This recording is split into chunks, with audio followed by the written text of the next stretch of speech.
की ताप में पिघल जाऊंगी। मैं तो खुद एक सूरज हूँ जो एक नई सुबह लाऊंगी। जय श्री कृष्ण।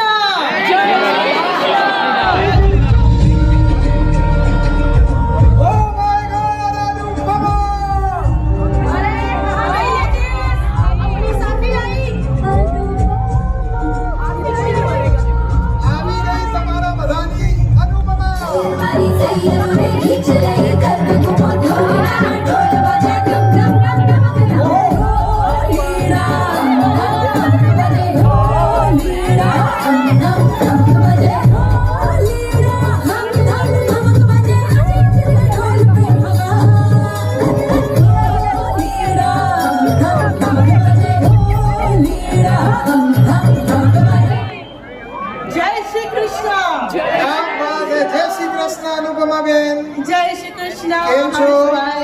કૃષ્ણ ભારતી બેન બહુ સરસ.